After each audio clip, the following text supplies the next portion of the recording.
Hey guys, Inspector Daggett here again. So today's video is going to be a little different than some of the ones that I've done in the past. This one I really want to focus on giving you some tips on choosing a good washer and dryer.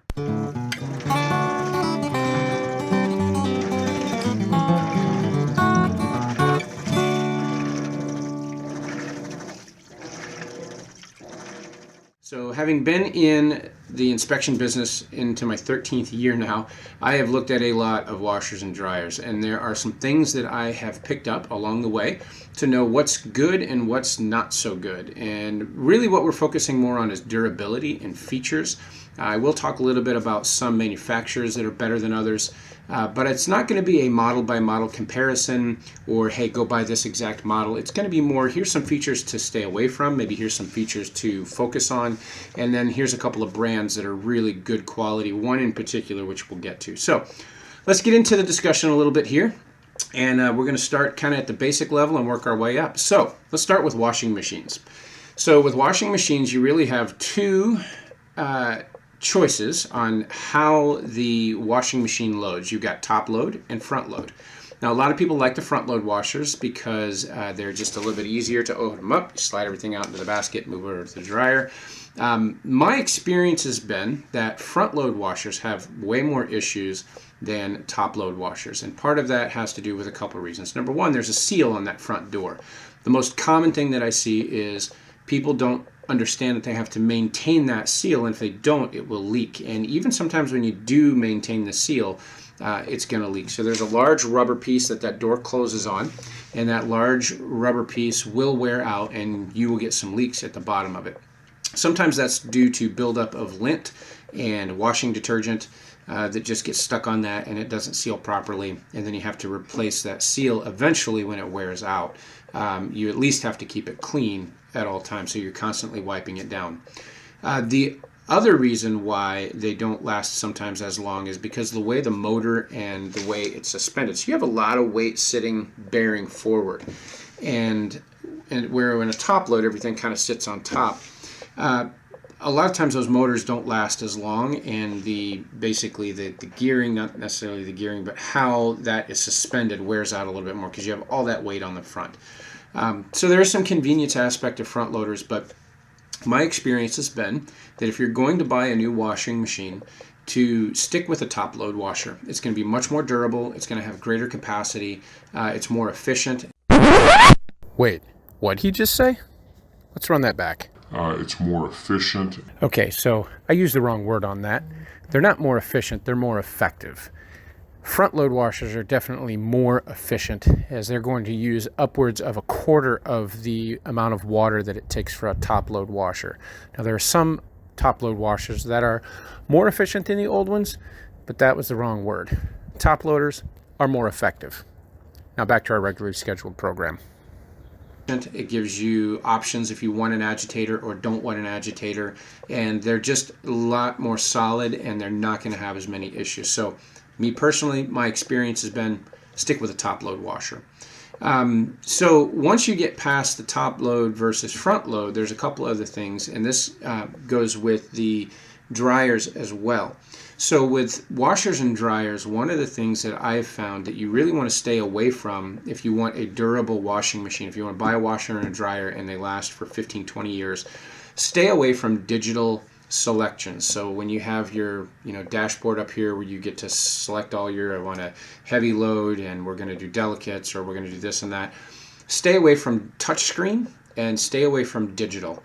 The best way to go for durability is analog, which is just the old turn dial. If it is push button, make sure it's not digital push button. Reason being, they're easier to work on, they're less expensive, and if it does break, it's not going to cost you as much. Some of those touch screens could end up costing you half as much as the washing machine or dryer cost you to replace, which at that point, you might as well just go get another one, because if you're 4 or 5 years into it, I'm going to spend the extra and replace it. Which kind of leads to, you hear a lot of people saying, well, back in the day when they built the washer machines, my grandmother had the same one for 40 years and I have to replace mine every 5. Well, there's a lot of truth in that. My experience has been is the new washers and dryers, they're built to sell. the features are nice. They sing to you and they can hook up to your Wi-Fi, and that's great. But I need a washer and dryer that washes clothes and dries clothes and does it for a really long time, because I don't want to spend $2,000 on a set and then have to do the same thing in 4 or 5 years because something's gone wrong with it. So durability is a big issue, and what I found is those digital screens are one of the durability issues that you run into.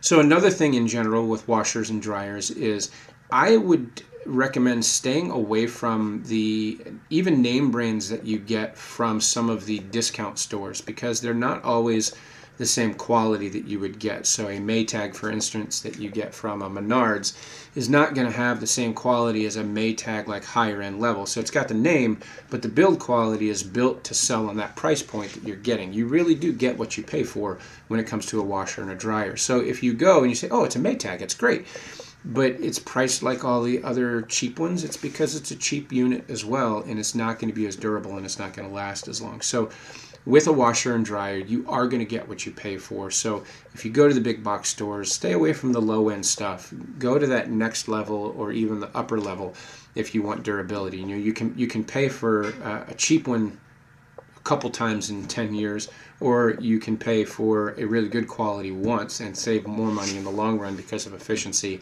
lack of breakdown, and all of that. So let's talk a little bit about dryers. So with clothes dryers, your main option that you have, and oftentimes this is going to be dictated by what you have available in your house, is the hookup. You can have either natural gas or propane, or you can have electric. Electric is a little bit more safe because you don't have the gas. There tend to be less fires with electric than gas, but gas can give it a little bit more consistent and a better heat. There's a trade-off to it. From my perspective, either that you choose on those are fine. Electric dryers and gas dryers, they're going to last about the same amount of time, maybe a little bit of an edge to the electric dryer. To me, it comes down to safety. If I have the choice to go with an electric dryer instead of the gas dryer, that's one less thing in my house that could possibly cause carbon monoxide. And I also don't have open flame. So if I can avoid the open flame and avoid the potential production and spillage of carbon monoxide, that's kind of the way I would go. But again, that's a preference thing. I lean toward the safety side. So there are some top load and front load differences in dryers. Really, front load is the mainstream, and there's not a ton of top loads on the dryers. Now, another choice you have is whether you want a stackable or side by side. Now, again, oftentimes you're going to be limited to, if you're in a condo, you may only be able to do a stackable. But if you have the choice between stackable and side by side, my decision or my choice on that would be side by side. Reason being is if my dryer goes out in a stackable that are connected, I may have to replace the whole thing if I can't fix just the dryer portion of it. So even if you do have stackable, make sure that they're separate stackable units. Now, if you go with stackable units that are separate, you're going to be stuck with a front load washer. Not a big fan, but it is what it is. So one of the other things with the side-by-side compared to the stackable is that the side-by-sides are going to have a lot better capacity. They're a lot more durable. You're going to have more capacity. They're going to be more efficient. You can do larger loads, and they tend to do a better job at cleaning the clothes.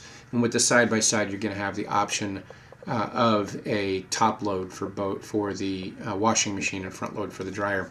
Sometimes with the stackable, you've only got front loader options for both. So again, the side-by-side, in my opinion, and from what I've seen in my experiences, that's kind of where you want to stick to. Stick to that side-by-side if you can. Okay, so now let's kind of get down to a little bit more as far as certain brands. So I'm not one to badmouth brands because there are some good options with most of the different brands. But what I can tell you is what my experience has been. So my experience has been is that there's a couple of brands that, especially if you go with the low end, they're just not going to be durable. They've got great features. They do a great job while they are working, but they have a tendency to go bad sooner. And the cost of repair usually means you're replacing. And those would be LG and also Samsung. And those are kind of two of the more mainstream ones. My experience has been with those that you get what you pay for, but with those specific brands, it just seems to be that they are not built to last like some of the others. So my opinion on those is I would shy away from those. If it's your only option, it'll be fine. Again, they wash the clothes well, and they don't have any catastrophic issues, but what you end up doing is you end up going through them a little bit quicker. So one of the ones that if you have in your house and you're thinking, well, I really need to get a new washer and dryer because these are old. If you have an old Maytag, an old Kenmore in your house that look like the ones that you had at your grandmother's house or your parents' house when you were growing up, and they're still working, keep those things. They will run forever. They do a great job. They were built to be repaired. You can often still get parts for them, and they're serviceable. So if you buy a house and you move in and they've got this old washer and dryer, yeah, but I like this and it can connect with Wi-Fi and it sings a little song and I like that and I can choose it. Look, I like a washer and a dryer that work, and those things are going to work forever. They may outlast you. So my opinion on is those old school, Sears and Roebuck, Maytag, those old Kenmores, they just run forever and they're a great product. So if you have them, I would seriously consider just keep those things going.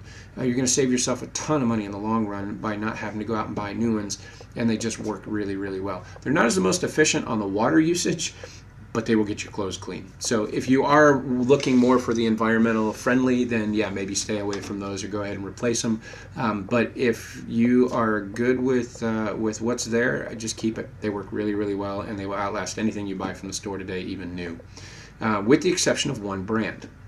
So if I were to have the question asked of me, okay, I got one, tell me, what one brand would you go and purchase if you're getting a new washer and dryer? Hands down, bar none, I would get a Speed Queen. I'm not sponsored by Speed Queen. They don't send me any money for this. I've not talked with anyone with Speed Queen, but I'm telling you, my experience has been that those things are just bulldozers. They run forever, and they do the job the way they're supposed to. They're not pretty. They don't have a lot of bells and whistles, but they just do what they're supposed to do. So Speed Queen, if you've ever been to a laundromat, you'll see that most of the coin-operated machines are Speed Queen. That's where they really made their money and made their mark. Now, they have a residential option that you might have to look around a little bit to find, and you're going to pay a little bit more for it, but bar none, there is no other product on the market, in my opinion, from what I've seen in my 13 years of running washers and dryers in every house I inspect, that works like a Speed Queen. They just do what they advertise that they do. They run forever. Again, you can repair them. They are a repairman's dream because you can get the parts for them. They're built properly. When you repair them, they just go right back to working. So my opinion is if you're in the market for a new washer and dryer, go ahead and spend a little bit of extra if you can and get that Speed Queen. I'm telling you, you will not be sorry that you did. They are great. And again, stay with the analog. Stay with the old turn dial or push button. No digital screens, in my opinion. So anyways, this is just kind of a short rundown of my opinion on washers and dryers. So if you're in the market, you're looking for a new one, hopefully this is helpful for you. If you have any comments about any of your experiences, feel free to put them in the comments down below. As always, I would really appreciate a liking and subscribing of this video in my channel. It helps me to get more content out there for you guys, and hopefully we can get you some more content like this that helps you in making some of these decisions. So thanks again, and we'll catch you on the next one.